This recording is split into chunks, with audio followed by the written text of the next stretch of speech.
Oak Hill, founded 1901, originally located along the Genesee River. They then did a land swap with the University of Rochester. 90 acres along the water for 355 acres of mostly barren farmland 11 miles away in the small hamlet of Pittsford. Worked out well with the two courses on this site opening 1926.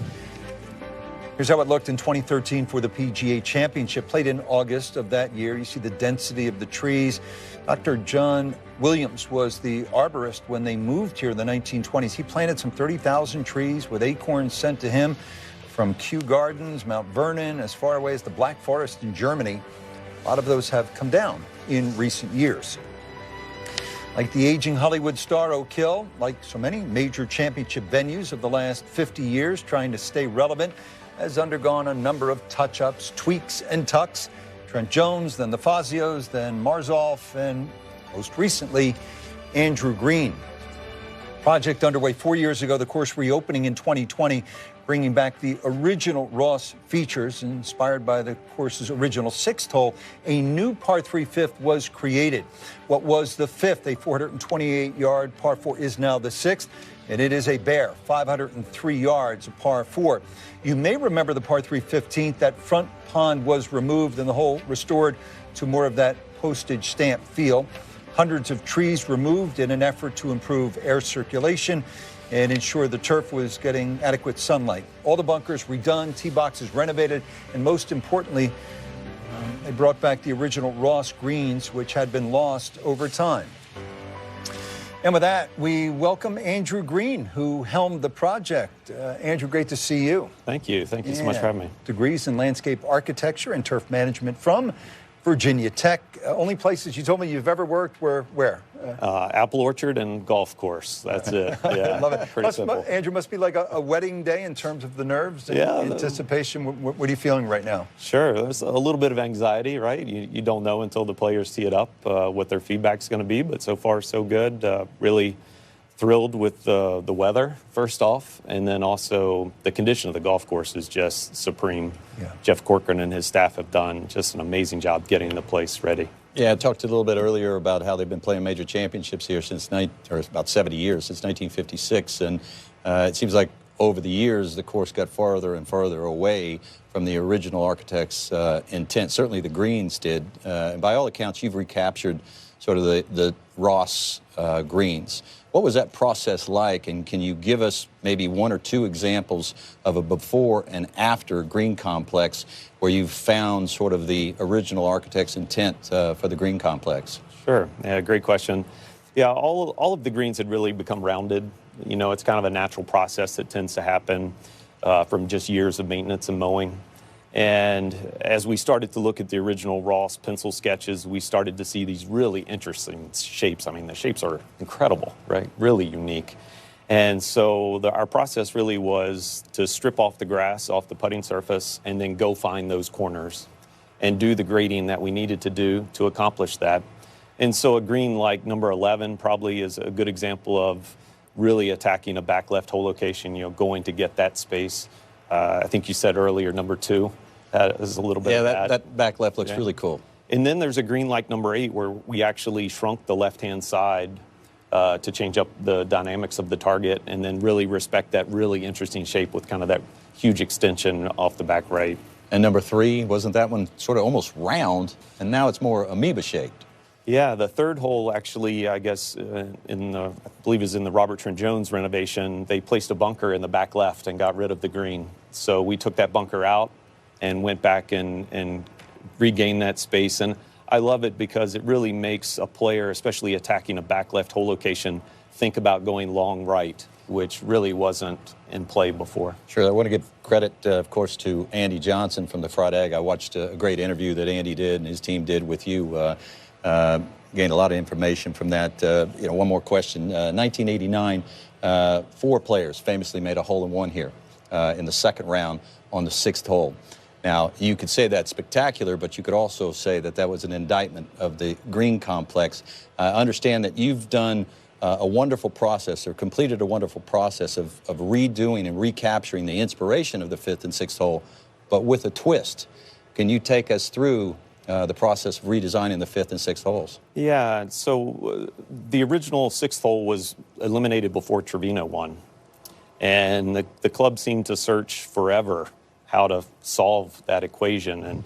And what ended up happening after Trevino was this a new 5th and 6th hole that were in the space of this par 4 that had been lauded forever. And so for me, it was, how do I reinstitute this par 3 and make it work within the routing, make it feel part of the hole? And so the new 5th hole is, that's how we did it. There it is, out in the corner of the property. And it's very much in the styling of the original Ross par 3 on the front 9. And then that gave us the wonderful opportunity to create the beast of a hole, 500-plus yard par 4 that's bisected by Allen's Creek. And that hole was lauded in the lore of the club forever. And it really puts a premium not only on the drive, but on your second shot. You better be paying attention. Mm-hmm. You know, I walked the golf course today, Andrew. We met out in the golf course, and I love what you've done. Congratulations. It's not an easy thing to do, particularly trying to make a golf course that's so challenging for players of the quality that we have now in the game, particularly with the power that they have off the tee. And the point I made at the start of the show is driving accuracy is becoming not irrelevant in terms of you look at the statistics of all the top players. You know, I just did a very short check there on the most dominant players the last number of years: Rahm, Rory, Scheffler, Thomas, and Spieth. You know, their average in driving distance is 26th. Their average in green accuracy is 20th, and yet they average out 126th in driving accuracy. So the point being, you don't have to hit it straight anymore in the modern game. So I'm interested to see and hear what you've done out here, because I see the bunkers are obviously, the faces of the bunkers are as strong that I've seen in a renovation. I'm interested to know your thinking behind that. I know you've taken out some trees, but the counterbalance is the bunkers being as strong as they are, and also some mounding that you've added in too. I'd like you to talk on those. Sure. Yeah, I think, you know, the legacy of Oak Hill being a tough driving test was something we certainly wanted to make sure we at least respected. And the reality was we needed to remove some trees to grow better turf. And the counterbalance, as you said, are the bunkers. Mm. They are mean. They're nasty. They're hazards. Yeah, and they really are strong. Yeah. You know, the idea is you need to avoid them. Yeah. Or if you hit it in them, then, you know, it's more like, you know, an open championship where the bunkers really are in top of mind. They're not a place you want to bail out. Yeah. And then I think, you know, overall with the rough, you know, it's certainly pretty thick.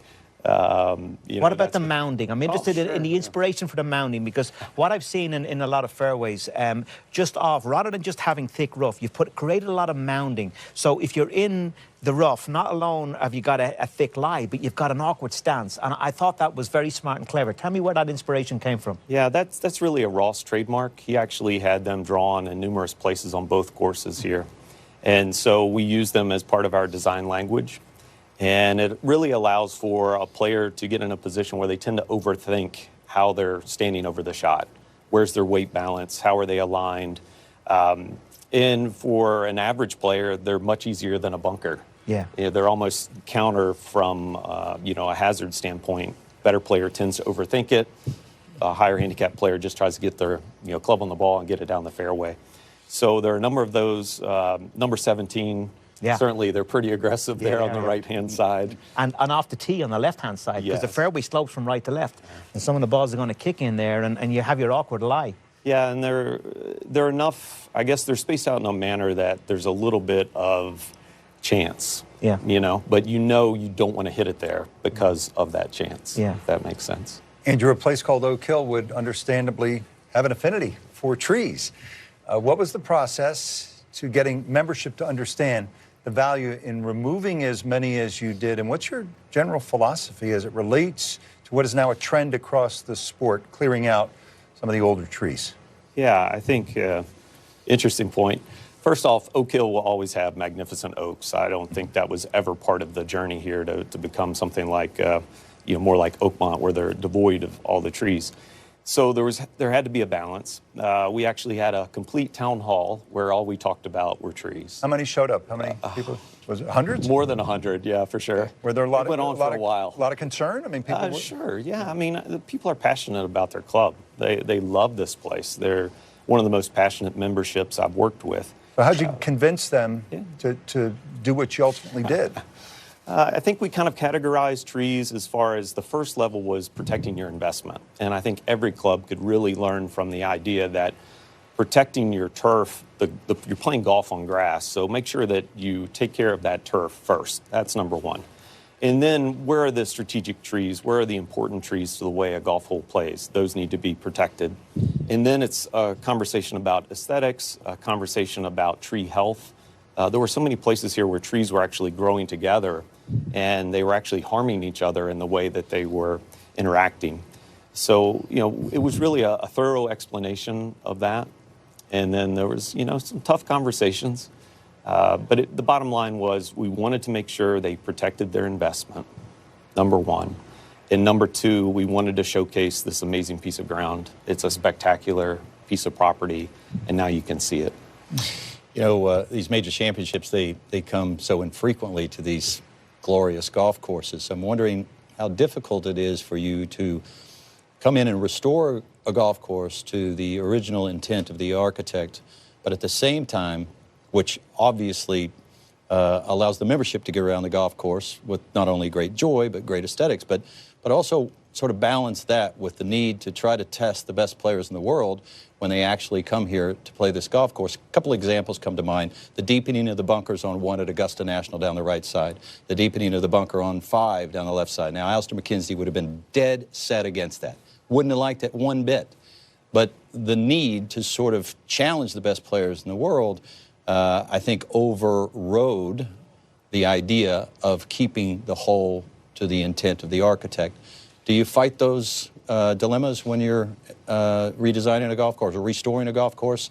And where is that balance? Yeah, I think it's something I ask myself probably every day. How do we balance those things? Part of me says that when McKenzie or Ross, right, we're designing stuff that, let's go get their clubs and put them in the players' hands today, right? I don't think they would be so proficient in sand saves.